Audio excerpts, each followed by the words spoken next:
Welcome friends. পশ্চিমবঙ্গের বিভিন্ন প্রাথমিক এবং মাধ্যমিক বিদ্যালয়গুলির জন্য এই মুহূর্তে যে সমস্ত টপিকগুলি আলোচনার শীর্ষে রয়েছে তার মধ্যে অন্যতম হচ্ছে পাস ফেল, এবং এখন সংবাদপত্রে প্রায় প্রতিদিনই এই নিয়ে কিছু না কিছু খবর দেখা যাবে।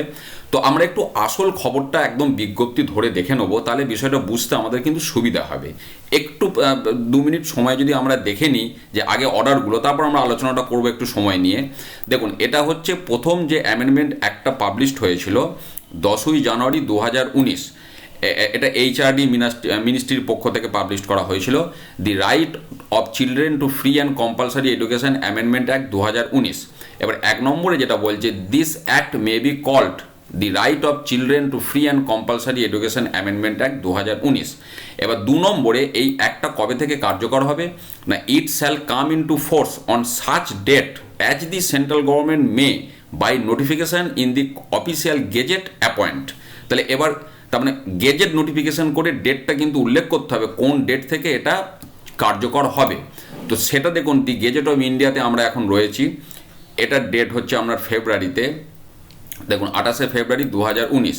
এবং এখানে যেটা বলা হচ্ছে দেখুন, আমি দেখাচ্ছি, এই যে right of children to free and compulsory education amendment act 2019। The central government hereby appoints the 1st March 2019 as the date on which the provisions of the said act shall come into force। অর্থাৎ এই দুটোকে punch করে দিলে আমরা কি পাবো না, central government যে পাস ফেলের নীতি নির্ধারণের জন্য যে 8টি 2009-কে অ্যামেন্ডমেন্ট করেছে সেটা 1 মার্চ 2019 থেকে কার্যকর করা হবে। সেটা গেজেট অফ ইন্ডিয়ায় পাবলিশড হলো। বেশ, এবার আমরা আবার ওই 8টিতে ফিরে যাচ্ছি। এবারে দেখুন, 8টি 2009-তে যে সেকশন 16টা ছিল সেখানে কিছুগুলো সাবসেকশন আপনার ইনসার্ট করা হচ্ছে, substitution of new section for section 16। এবার সেকশন 16টা কী ছিল একটু আমাদের দেখতে হবে। তাই এটা দি গেজেট অফ ইন্ডিয়ার, এটা হচ্ছে আপনার দি right of children to free and compulsory education act 2009। অর্থাৎ 8টি 2009-এর যেটা মেন 26শে আগস্ট 2009 পাবলিশড হয়েছিল। এর এবার সেকশন 16টা আমরা যদি একটু দেখে নিই, খুব সুন্দর ব্যাখ্যা দেয়া আছে। দেখুন দেখুন এই যে 16 নম্বর সেকশনটা, no child admitted in a school shall be held back in any class or expelled from school till the completion of elementary education. অর্থাৎ কোনো বাচ্চাকে তারা স্কুলে অ্যাডমিট হওয়ার পর তাদের এলিমেন্টারি এডুকেশন কমপ্লিট না হওয়া পর্যন্ত, এলিমেন্টারি এডুকেশন মানে আপ টু 8, তাদেরকে ফেল করানো যাবে না, হেল্ড ব্যাক বা তাদেরকে স্কুল থেকে বহিষ্কার করা যাবে না। এটা ছিল তখন নিয়ম, পাস ফেল তখন উঠে গিয়েছিল। এবার এই 16 সেকশনটার আন্ডারে 4টে সাবসেকশন ইনসার্ট করা হচ্ছে, 1, 2, 3, 4। সেইটা এবার আমি এখানে আপনাদের ডিসকাস করছি। দেখুন 16-র 1, 2, এখানে আছে 3, 4। বেশ, এবার 16-র 1-এ কি বলছে, there shall be a regular examination in the 5th class and in the 8th class at the end of every academic year।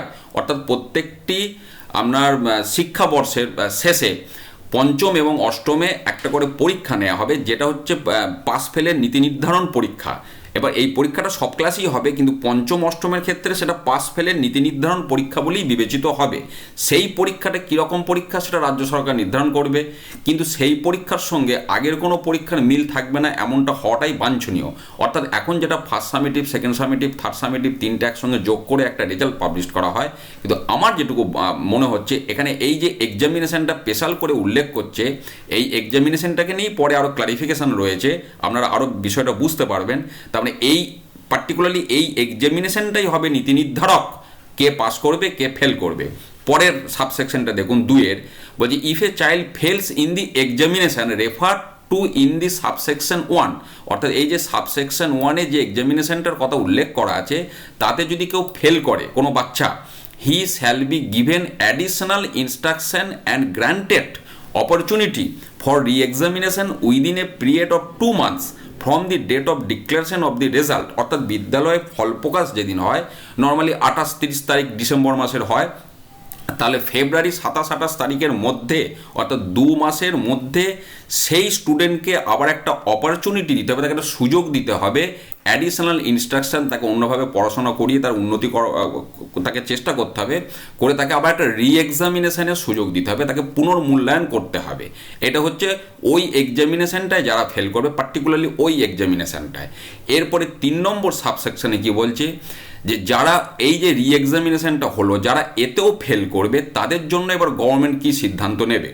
The appropriate government মানে হচ্ছে বিভিন্ন স্টেট গভর্নমেন্টগুলোকে বলা হচ্ছে, মে অ্যালাউ স্কুল, তারা এবার রাজ্য সরকার তাদের স্কুলগুলোকে অ্যালাউ করতে পারে বা তাদেরকে ডিসিশন জানাতে পারে to hold back a child in the 5th class or in the 8th class or in both classes, অর্থাৎ যারা ওই, আচ্ছা তা বাকিটা পড়িনি, in such manner and subject to such condition as may be prescribed if he, মানে ওই student fails in দি রি examination refer to in subsection 2, অর্থাৎ সাবসেকশন 2 এতে যে রি এক্সামিনেশনটার কথা বলা হলো, এই রি এক্সামিনেশনে কেউ যদি ফেল করে সেক্ষেত্রে অ্যাপ্রোপ্রিয়েট গভর্নমেন্ট স্কুলগুলোকে নির্দেশ দিতে পারে সেই স্টুডেন্টকে তারা 5th ক্লাসে অথবা 8th ক্লাসে অথবা দুটো ক্লাসেতেই ফেল করিয়ে রাখতে পারে, এই সিদ্ধান্তটা তারা নিতে পারে। অর্থাৎ যেটা বলতে চাইলো যে রাজ্য সরকার চাইলে পাস ফেলটা শুধু 5-এ ফিরিয়ে আনতে পারে, শুধু 8-এ ফিরিয়ে আনতে পারে, বা 5ম এবং 8ম দুটো ক্লাসের জন্যই ফিরিয়ে আনতে পারে। এবার এই ফিরিয়ে আনাটা বা এই নীতি নির্ধারণটা করবে এই রি এক্সামিনেশন, যেটা সাবসেকশন 2-এতে উল্লেখ করা আছে, তাতে যদি কেউ ফেল করে তাদের ক্ষেত্রে এটা বলবৎ হবে। তারপরে যেটা বলা হচ্ছে, প্রোভাইডেড দ্যাট অ্যাপ্রোপ্রিয়েট গভর্নমেন্ট, অর্থাৎ স্টেট গভর্নমেন্ট চাইলে তারা সিদ্ধান্ত নিতেই পারে not to hold back a child in any class till the completion of elementary education, অর্থাৎ কোনো রাজ্যের রাজ্য সরকার চাইলে এই সিদ্ধান্ত নিতেই পারে যে তারা আপ টু 8 পর্যন্ত পাস ফেল রাখবে না, নট টু হোল্ড ব্যাক, এটা তারা নিতে পারে। তারপরে 4 নম্বরে সাবসেকশনে যেটা বলছে, no child shall be expelled from a school till the completion of elementary education, অর্থাৎ 8 পর্যন্ত তার পাস না হওয়া পর্যন্ত কোনো বিদ্যালয় কোনো স্টুডেন্টকে কোনো অবস্থাতেই এক্সপেল্ড করতে পারবে না, টিসি দিতে পারবে না, বা যেটা বাংলায় বহিষ্কার করতে পারবে না।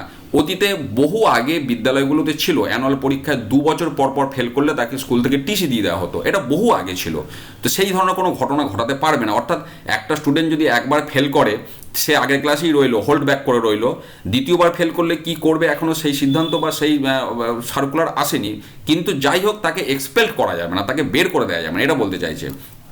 3 নম্বরে এবার যেটা বলছে, রাইট টু এডুকেশন অ্যাক্টের যেটা 38 সেকশন ছিল, 38 সেকশনের আপনার যেটা সাবসেকশন 2 ছিল, সাবসেকশন 2-এর ক্লজ 5, এই জায়গাটার এবার একটা আবার নতুন ক্লজ ঢোকাচ্ছে, ক্লজ F-এ।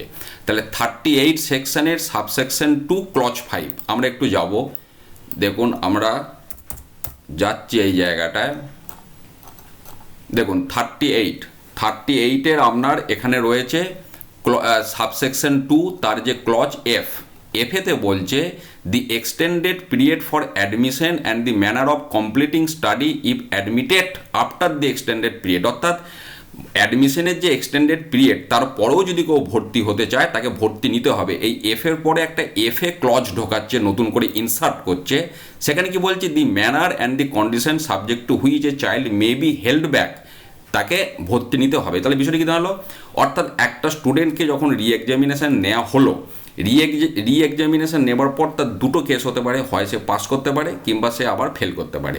যদি সে পাস করে তাহলে ওই ফেব্রুয়ারি মাসে সে পাস করার পর তাকে মার্চ মাসে ওপরের ক্লাসে তাকে ভর্তি নিতে হবে। 2 মাস হয়ে গেছে বলে ভর্তি নিতে পারবো না, এটা কিন্তু করা যাবে না।